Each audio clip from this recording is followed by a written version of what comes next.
Today on the news and why it matters, the New Hampshire Democratic primaries are finally here today. We got a lot to get into there, especially Joe Biden abruptly leaving New Hampshire and just like, I'm ready to just go to South Carolina. I'm just going to take my L and get out of here. Also, let's see here. Michael Bloomberg leaked audio from 2015. Michael Bloomberg appears to make some dicey comments on stop and frisk and minorities. Will these comments leave him surviving in the Democratic Party? We've got a lot to get into today, and it starts right now.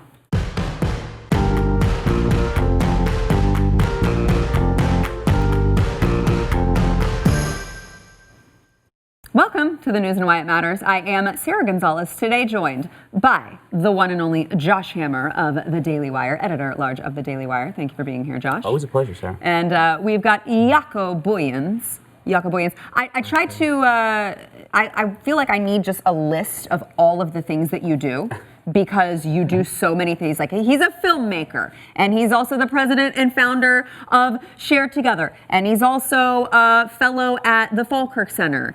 And I mean, you just make us all look like underachievers, is what I'm saying. Janitor at large.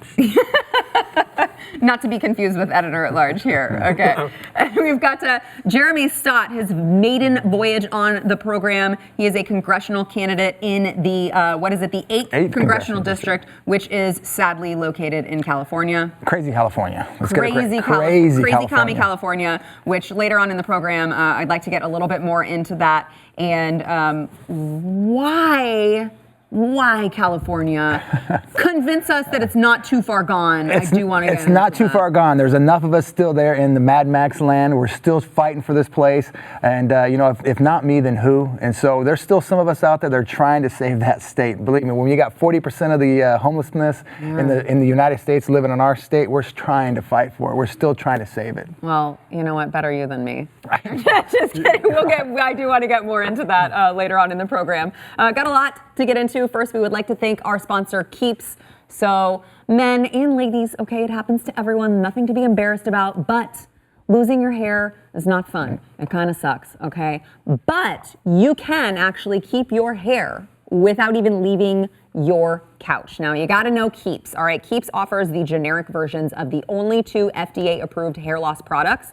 They are the real deal, and of course they're generic, so they're going to save you a ton of money. It's very simple. You log online, you answer a few questions, take a few pictures of your hair, and a doctor is going to review everything and recommend the right treatment for you, and then they ship it discreetly to your door. It's nothing to be ashamed of, but we know how you guys get. You're going to be ashamed of it anyway. You don't need to be. It's shipped discreetly to your door. And also, a whopping 66% of men experience hair regrowth. They're not just keeping their hair, they're regrowing their hair. Thank you to Keeps. You got to go to keeps.com. That is KEEPS.com/Y to get your first order of Keeps hair loss treatment 50% off. Yeah, that's right. I said 50, half off. You can't beat it. You got to go to keeps.com/Y. That is keeps.com/Y for 50% off of your first order. So I want to get into what's going on in New Hampshire today. A couple different moving parts, I should say, because obviously as of the time of this taping, things are still up in the air. No official, full results have been counted. Hopefully it's not like Iowa and we find out, a week later who the actual winner is.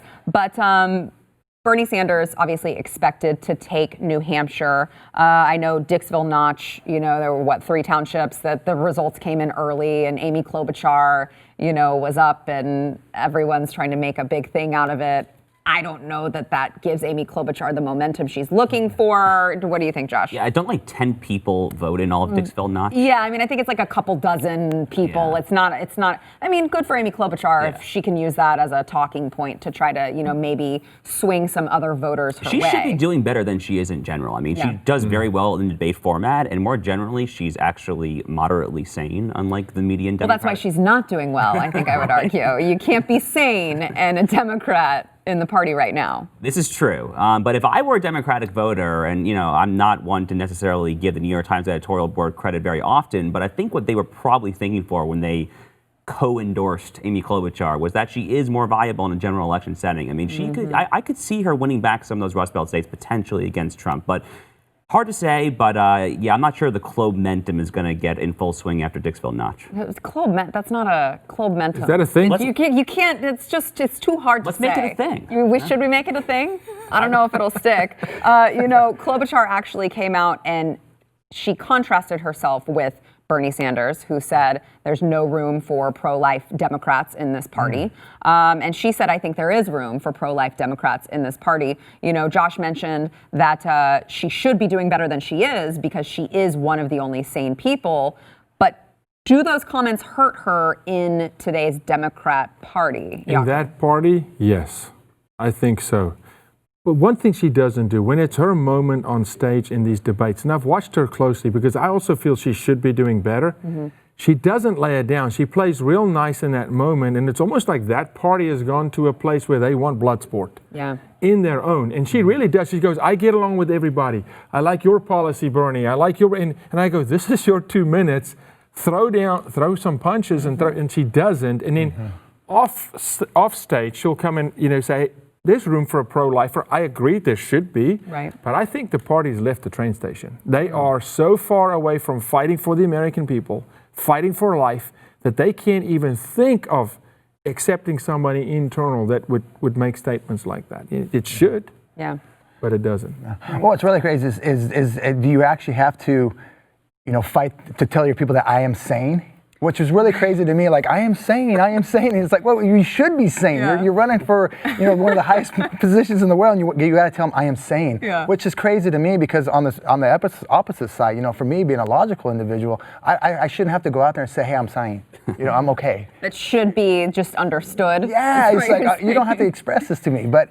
Like I said, it's a crazy world out there, and as a first-time runner, as congressional candidate, I'm seeing that there's a lot of craziness and a lot of sanity in this thing. So it's really a mind-expanding experience that I've seen thus far, and watching everything that's unfolding. It's pretty amazing, just the dynamics of everything that's going on. Yeah, meanwhile, you've got Joe Biden, who announced this morning he is not going to spend primary night in New Hampshire as previously planned. He is just like, all right, I'm just riding off New Hampshire, going straight to South Carolina to a kickoff rally in South Carolina. He's got to be done, Josh. There's no way you come back from this. As the dodgeball meme that is viral on the internet pretty much every day ending in Y goes, it's a bold move, Cotton. Let's see how it works out for him. This has all the remnants of Rudy Giuliani in 2008 in Florida, okay? Rudy Giuliani's campaign that entire year was saying that Florida was a so-called firewall. So I think that Florida voted 4th or 5th that year. I think it was actually 4th. Similarly, South Carolina is 4th this year. Biden has long touted his polls for the past year in South Carolina, but the most recent polls do show a tightening race. Just this morning, Morning Consult, first national poll has Bernie ahead of Biden nationally. That's going to carry over. I think Biden is done. Stick a fork in him right now. If you're like selling futures on predicted.org, you should sell Biden right now. It's not going to get any better than this. He at this point, I think he's done by South Carolina at the latest. He could finish in 5th place tonight in New Hampshire, starting 4th and 5th back to back. It's not going to get much better in Nevada, I don't think. If he starts 4, 5, then 4th again, what is his pitch in South Carolina? I don't understand it. Yeah, Yaku, he said, stick with me for 24 hours and we're going to be just fine. We're going to win this nomination. Now, this is a man who 3 months ago, even, I feel like the overwhelming majority, opinion was, this guy's going to sail to the nomination. There's no one else that can take it from him. All he has to do is just stand there and maybe even be quiet, and he could still win it. Now we're talking about how could it be that he doesn't drop out after South Carolina? How did he fall so quickly? Well, as Amy doesn't do well by saying enough, Joe says too much and just they want to just shut up, Joe. Yeah. But 3 things I want to mention real quick. One, this is the difference, Joe Biden, between running for president and running for vice president. It's a whole different ball game. There's a whole different set of responsibility. And I'm wondering what's in his ear from the party, because that's who they want. I have to believe that's who they want. They want that establishment puppet, right? But how? How are they going to salvage this situation? I'm with you, Drew. He said stick a fork in him. Man, I think he did it a while back on himself. So I don't know how he recovers, Sarah, but I just still think we're going to see some shenanigans. You know, Bernie people, watch out. They stole it from you before. They're going to try and pull a rabbit out of the hat because they want Joe. I believe they do. I don't know how. Barring a miracle, right? Yeah. I kind of would like him. I told you, I kind of would like him to win because I think he's so easy to beat. But then again, I think all of them are easy to beat. Yeah. What do you think, Jeremy? No, I agree. I don't know where he's going to go from here. The biggest question is, you know, as a former professional football player, this is kind of where I see the shuffling of the feet, people leaving the stadium. You know, what's he going to do to get him back in the stadium? I mean, you have to come out with a huge in-game rally cry, if you will. But what's he going to do? He said, wait 24 hours. Yeah, wait 24 hours. So we'll see. It's kind of we'll see, but I don't know. So I'm still having trouble making sense of Bernie in New Hampshire. Because, you know, you look at we discussed this on the show with Charlie Kirk yesterday, you know, you look at their state motto is live free or die, and you've got this socialist, self-avowed socialist. He's not, you know, we discussed off air, we consider him a communist, obviously, but he's not trying to say, no, I'm just one of those democratic socialists. He at least admits, no, I'm a socialist, and also USSR, totally fun, love to honeymoon there. So how does someone like Bernie, how does he get such a huge bump in New Hampshire for what he stands for? I can't make sense of it, and I'm hoping one of you can. Yeah, I mean, I grew up in the New York area. We used to go skiing in Vermont all the time. I've spent some time in New Hampshire. I actually almost went to college in New Hampshire. So I think I have a decent grasp of this. New Hampshire does have a historically libertarian-leaning limited government streak. I mean, but in the general election, New Hampshire consistently is the swingiest swing state in all of New England. I mean, Hillary beat Trump there by less than 1%, if I recall. New Hampshire definitely went to Bush in either 2000 or 04. I can't remember which one. So sometimes they do swing Republican. Scott Brown ran there, didn't quite get it. But we're talking here, of course, about Democratic primary voters, right? So, and culturally, New Hampshire, these are tiny states. So culturally, it's really not that different than Vermont. Bernie's from next door. He's been there for so long. I mean, he probably just has a sprawling campaign apparatus in New Hampshire at this point. He's kind of a known commodity there. So within Democratic primary voters, I guess I see the appeal maybe, but we got to remember that Democratic primary voters are not necessarily the people who are creating the live free or die motto up there. Yeah, that's a good point. That is a really good point. I think it's familiarity, right? It's Bernie. He's been around forever. The only other... Like 500 years. Yeah, about 501. Give or take. Like Methuselah, right? Forever. But the only other face that's so familiar is the guy we just mentioned as a fork in him, right? And so I think it's familiarity, and I'm really starting to believe what you're seeing in the Democratic primary, they're not voting issues. They're voting emotion. And again, I'm going to tell you, optics matter. When you watch Bernie on stage, he commands the most attention when he speaks. He gets attention. And I actually watch the other running mates. They give him super great, respect. Yeah. You just watch him. It's like a fighter that steps in the ring with another fighter and you go, oh, you're in trouble, dude, because you're a fan. You're not a competitor. And I look at them, they look at Bernie and they go, they know we're in trouble. But I think for the people, this point, it's familiarity. But who else? Who else are they going to go for? In a state that has swung, right? Who are they going to go for? And I just don't think they dive deep into issues. They being the left, right? The people. And I think we're going to see it this whole year. And you've seen it in the last 2-3 years in hunting Trump. Forget about the issues. Forget about logic. Forget about defending a position, just emotion. Go emotion. And Bernie is whipping up a frenzy. Yeah, do you agree, Jeremy? Well, absolutely. The passion that he's showing. I mean, that's what people are seeing. Well, he's up there, he's waving his hand, he's got the crazy hair going, and people are kind of drawn to that. Like, I love what you said, they're fans of him, so they're kind of like, well, that's Bernie. But at the same time, it's all about name recognition, too. They're kind of like, well, we don't know anybody else, but with this Bernie guy, the Bernie, all this stuff. And so, like you said, it's that passion that he's using, that, here I am, look at me kind of thing. It's kind of like I'm the peacock in the room. It's really amazing to see how people are drawn to that, but they're not actually looking at what he's offering, what he's saying. Yeah. I mean, that's right now, what's crazy is it's just all about name recognition. Okay, red or blue. And that's what people are voting, red or blue. They're not actually looking at the candidates for who they are, and that's why we're at where we are in this country right now. It's because people aren't educating themselves. Well, Bernie is red, just not the red that we identify with the Republican Party. And not the red that historically the left really knows much about. They think they do, but they don't. It's interesting that you guys say that, because I remember going back to 2016, and I've discussed this on the show before, but you saw Bernie in that really crazy moment with the bird who came and perched on his podium and watched him, and you see how passionate he is, and he was the one person who I said, I gotta hand it to him. I do think he believes all of the things he's saying. I do find him to be pretty genuine. Maybe the climate change stuff is a little bit of nonsense because he goes and takes all these private jets. But other than that, all of the socialist nonsense, I do actually think he truly, genuinely believes. And I think that he does care about people, which is not, I don't say that about a lot of politicians. And I always said to myself, man, if he just wasn't crazy with his policies, I'd love to vote for him. Right, but he's authentically so off. It's the left that's taking I love that this feels genuine without going further into what he actually stands for. Exactly. Well, that's one of the things to do. As an educator, I've actually had these conversations with my kids. I teach a trade skill. I teach welding. And so I've actually had one kid who was he said he was a devout socialist. And I said, well, what are you doing here?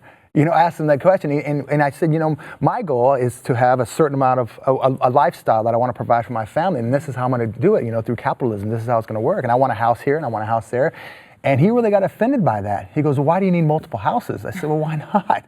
And I said, well, I'm not. Is it your business? Yeah, and I said, I'm not telling you how to live your life. Why are you telling me how to live my life? I said, that's socialism. I said, I don't want that. I said, I want the capitalistic dream. I want to be able to buy and have no ceiling on the amount of income that I can make. And he was really just kind of dumbfounded by that. And this is a 22, 23-year-old kid. And so if I'm seeing it in my classroom, I wonder how they're being indoctrinated from early on. They're not thinking. Look, brother, I lived in Canada. It's no roses, let me tell you, okay? It's not. But they're not asking those questions. They're just not diving in. It's a conservative movement that can really go and talk policy and talk, well, how do we implement policy? But they couldn't tell you anything about Bernie's policies. It's just talking points. Talking points, and he's the most likable guy. Right. Yeah. All right, Michael Bloomberg's 2015 leaked audio, will it come back to bite him in the butt when we come back? The thing about Bernie is he actually has flipped pretty dramatically on two issues. All right, before we get back into it, we want to thank our sponsor, Books. Gentlemen, Valentine's Day is Friday. Do not forget, if you need to get something for that special someone in your life, we've got the perfect solution for you. It is the Books Company. All right, that is BOUQS. That was like bouquet of flowers. Do you get it? All right, so they offer farm fresh flowers for next or same day delivery. I've already gone through the trouble of testing them out for you. I vetted them, sent some to my mother. She was bragging about them for like ever because they stayed alive forever and they were gorgeous. She sent me pictures all the time. You will get the highest quality flowers with Books. You can order today and get 25% off of your entire purchase. All you gotta do is go to Books.com/Blaze. 25% off with the offer code BLAZE. That is BOUQS.com/Blaze. 25% off with the offer code BLAZE. And don't forget your daughters, your mothers, your sisters, all of the women in your life. Yeah, I know it sounds sexist, but I mean, what are they going to send you flowers? No, women are not going to send you flowers. You got to send your woman flowers, all right? You're welcome for the tip. Go to Books.com/Blaze with offer code BLAZE for 25% off. All right, Michael Bloomberg. He's in hot water. He's in a little bit of hot water for some leaked comments. He was defending his stop-and-frisk policy over in New York. Now, I will say, just a caveat, this leaked audio, it does not include what he was answering. It doesn't include the question he was asked. So we don't know how the topic came up, if he was asked to defend it, exactly what that looked like. But here is the leaked audio on minority crime and that all crime happens in minority neighborhoods, and that's why we need to get the police in there and we need stop and frisk. Gentlemen, would be very interested to get your takes. Listen. 95% of your murderers and murder victims fit in one MO. You can just take the description, Xerox it, and pass it out to all the cops. They are male, minorities, 15 to 25. That's true in New York, it's true in virtually every city. And that's where the real crime is. You've got to get the guns out of the hands of the people that get killed. So you want to spend the money for a lot of cops in the street, put those cops where the crime is, which means in the minority neighborhood. So it's one of the unintended consequences is people say, oh my God, you are arresting kids for marijuana that are all minorities. Yes, that's true. Why? Because we put all the cops in the minority neighborhoods. Yes, that's true. Why do we do it? Because that's where all the crime is. And the way you get the guns out of the kids' hands is to throw them against the wall and frisk them. And then they say, oh, I don't want that, I don't want to get caught, so they don't bring the gun. They still have a gun, but they leave it at home. All right, so a couple different questions on this that I'd like to hear from you guys on. Number one, he's being accused of, this is very racist, these are racist comments. So, Josh, I'll start with you. Number one, is it actually racist what he's saying? And number two, whether or not you believe it is, do you survive in a Democratic primary having said that? So I'll actually touch on the latter first. So I've been saying for months now, since Bloomberg got into the race, that he's obviously wildly out of touch with where the Democratic Party currently is. And there are two issues that immediately stood out to me, which is capitalism. He's a capitalist, he's not a socialist, and he's actually very pro-Israel, obviously. Mm-hmm. So those are two issues. But the big issue all along that was lurking in the back of my mind is when this exact thing would come up. Because Mike Bloomberg continued the Rudy Giuliani mayoral legacy in New York City. It was a very, very pro-police, tough on crime policy that they implemented, and it was very successful. I grew up in the New York area. Again, like New York City became one of the safest big cities in America based on violent crime rate, murder rate. It's actually the tragedy of what Bill de Blasio is currently doing as the mayor there, that he's unrolling a lot of this. We've seen the clips of what's going on with so-called bail reform there, et cetera. So this is going to be a huge issue for Mike Bloomberg. It already is a huge issue, and if he were to get past Super Tuesday in a mano-a-mano situation versus Bernie Sanders, it's not at all clear to me which way the DNC and the establishmentarians and the Democratic Party cut. I mean, like, pick one or pick the other. Like, they're not exactly aligned with where the Clintonian establishment is. On the first question you said, is it racist? John Lott, who is a crime expert, has a good piece at Fox News breaking down the statistics that Bloomberg says, 95% to 1625. His statistics are off, okay? Like, there's a high percentage of non-Hispanic whites who commit violent crimes and murders than Mike Bloomberg is saying. I'm not going to call this racist, though. I think it is racially charged rhetoric, perhaps, especially at the very end, talking about throwing them up against the wall. That just does not sound good to our ears. But stop and frisk is an effective policy, and I think it's just improper. Again, the effects are self-evident. It really, truly did work in New York. I think it's constitutionally permissible. There's a famous case from the 1960s called Terry versus Ohio. The court upheld this practice on Fourth Amendment grounds. I think that is a correct ruling on Fourth Amendment grounds. So he's going to get blasted by this. My concern from a conservative perspective is I don't want to see conservatives go down the rabbit hole of opposing stop and frisk. If they want to have issues with what Bloomberg says specifically, especially with like the throw them against the wall rhetoric, that's fine. But I am supportive of stop and frisk policy, and I don't want to see my fellow conservatives go down the rabbit hole of opposing it. Interesting. We got about a minute, Yaku. Yeah, do you agree? Look, did he intend to be racially charged when he said it? No, I think he believed in his statistics. Is listening to it can tell you the statistics are off because I see different things in some of the crimes we fight, right? So I know it's not on. Is it racist? Depends on how you look at it. In this day and age, again, optics matter. In the DNC, they're going to say it's racist, no matter what, because he just mentions the word black, which someone else also kind of used in another thing later on. Oh, we're getting into But I don't think so. I do support. I think I saw stop and frisk be very successful in New York, but it's also how it's done and how it's endorsed and how it's promoted, right? When you glorify throw them against the wall, that kind of stuff, then you're going in the wrong direction. Jeremy, I do want to get your thoughts, but I don't want you to be pressed for time. We're going to go ahead and take a break, and then we'll be right back. Stop and frisk.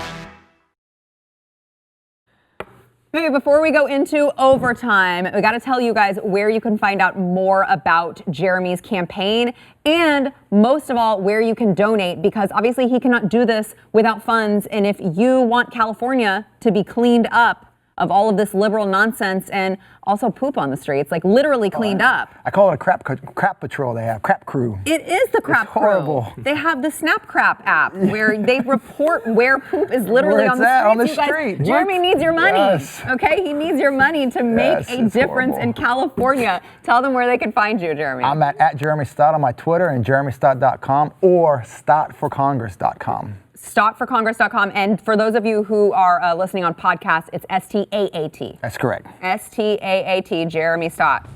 So make sure, go look him up, donate what you can. We need all the help we can get in California.